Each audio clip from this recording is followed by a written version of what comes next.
জিলহজ মাসের 9 তারিখে আসর নামাজের পরে একটি দোয়া পড়ে আল্লাহর কাছে যা চাইবেন আল্লাহ পাক রব্বুল আলামিন সেটাই অ্যাকসেপ্ট করে নেবেন, কবুল করে নেবেন এবং আল্লাহ তাআলার কাছে যা চাইবেন সেটাই আল্লাহ তাআলা আপনাকে দান করে দিবেন।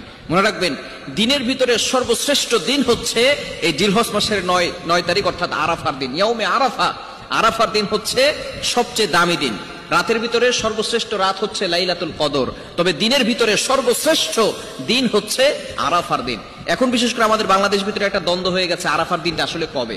বিশেষ করে একদল বলেন যে ইয়াউমে আরাফা যেহেতু রমজান অথবা অন্যান্য সময় একদিন আগে সৌদি আরবে চাঁদ উঠে, সুতরাং ইয়াউমে আরাফা একদিন আগে মনে সেখানে চলে যায়, এই দিনে আপনি রোজা রাখার চেষ্টা করবেন। আপনি যদি আপনার মনের ভিতরে খটকা লাগে, তবে ইয়াউমে আরাফা, আরাফা দ্বারা উদ্দেশ্য হচ্ছে জিলহজ মাসের 9 তারিখ। ইবনে আব্বাস রাদিয়াল্লাহু তাআলা আনহু এবং আলী রাদিয়াল্লাহু তাআলা আনহু তারা জানিয়ে দিয়েছেন ইয়াউমু আরাফা, আরাফার দিন দ্বারা উদ্দেশ্য হচ্ছে জিলহজ মাসের 9 তারিখ। সুতরাং আপনার দেশে যেদিন জিলহজ মাসের 9 তারিখ হবে সেদিনই আপনি আমলটা করার চেষ্টা করবেন। এই জিলহজ মাসের 9 তারিখ অর্থাৎ আরাফার দিন আল্লাহ তাআলার কাছে সবচেয়ে দামি দিন। এই দিনে আল্লাহ পাক রব্বুল আলামিন অসংখ্য অগণিত মানুষের গুনাহ খাতাগুলো ক্ষমা করে দেন। শুধু তাই নয়, আল্লাহ পাক রব্বুল আলামিন এই দিনে নবীজি সাল্লাল্লাহু আলাইহি ওয়াসাল্লাম একটা দোয়া শিখিয়ে দিয়েছেন। আসরের নামাজের পরে আপনি আল্লাহর কাছে দোয়া করবেন, বিশেষ করে রোজা রাখার চেষ্টা করবেন। আর রোজা রেখে দোয়া করলে আল্লাহ তাআলা সেই দোয়াটা কবুল করেন। আরাফার দিন নবী সাল্লাল্লাহু আলাইহি ওয়াসাল্লাম রোজা রাখতেন।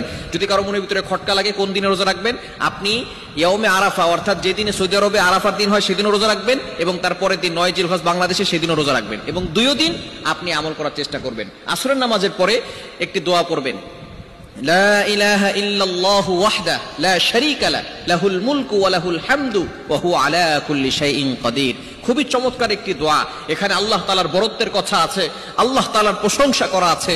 আল্লাহ তাআলার প্রশংসা কোনো বান্দা যদি করে, আল্লাহ তাআলার বরত্বের ঘোষণা দেয়, আল্লাহ তাআলা যে মহান সেটার ঘোষণা দেয়, আল্লাহ তাআলা ওই বান্দার প্রতি স্যাটিসফাই হয়ে যান, খুশি হয়ে যান। এজন্য অবশ্যই আমরা আল্লাহ তাআলাকে সন্তুষ্ট করে এই দিন সারাদিন এই দোয়াটা করব, এর আর বেশি বেশি আল্লাহর কাছে দোয়া করব। কারণ আদ-দুআউ ইয়াউমি আরাফা, আরাফার দিনের দোয়া আল্লাহ পাক রব্বুল আলামিন ফিরিয়ে দেন না, এই দিনের দোয়া আল্লাহ তাআলা কবুল করে নেন।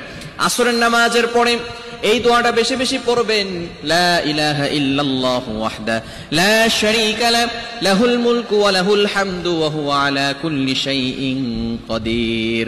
যত বেশি পড়বেন এই দোয়াটা পড়ার পরে আপনি দুরূদ পড়ে আপনি আল্লাহর কাছে দোয়া করবেন। আপনার যত চাহিদা আছে, মনের আশাগুলো পূরণ হচ্ছে না, আপনি হালাল ভাবে ধনী হতে চান, অথবা আপনার বিপদ কাটছে না, অভাবে পড়ে গেছেন, বিপদে পড়ে গেছেন, যত ধরনের টেনশন আছে, বিপদ আছে, বালা মুসিবত আছে, সকল বিপদ থেকে আল্লাহ আপনাকে হেফাজত করে দিবেন। এজন্য আমলটি করা যাবে তো ইনশাআল্লাহ।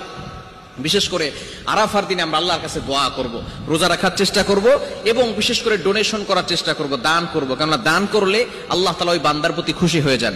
আস-সাদাকাতু তুতফিউ গাদাবার রাব্বি ওয়া তাদফাউ মাইতাতাস সু। যখন কোনো বান্দা ডোনেশন করে, দান করে, আল্লাহ তাআলা ওই বান্দার প্রতি স্যাটিসফাই হয়ে যান, খুশি হয়ে যান। বলেন সুবহানাল্লাহ। এজন্য আপনি দান করবেন, ডোনেশন করবেন। শুধু তাই নয়, আল্লাহ পাক রব্বুল আলামিনের কাছে বেশি বেশি করে দোয়া করবেন। আর এই দোয়াটা বেশি পড়বেন, লা ইলাহা ইল্লাল্লাহ ওয়াহদাহু লা শারীকা লাহু লাহুল মুলকু ওয়া লাহুল হামদু ওয়া হুয়া আলা কুল্লি শাইইন কাদির। আরাফার দিনে বেশি বেশি দোয়া করবেন। জিলহজ মাসের 9 তারিখে বেশি বেশি করে আল্লাহর কাছে দোয়া করবেন। আল্লাহ তাআলা আমাদের সকলকে এই দিনে আমল করার তৌফিক দান করেন।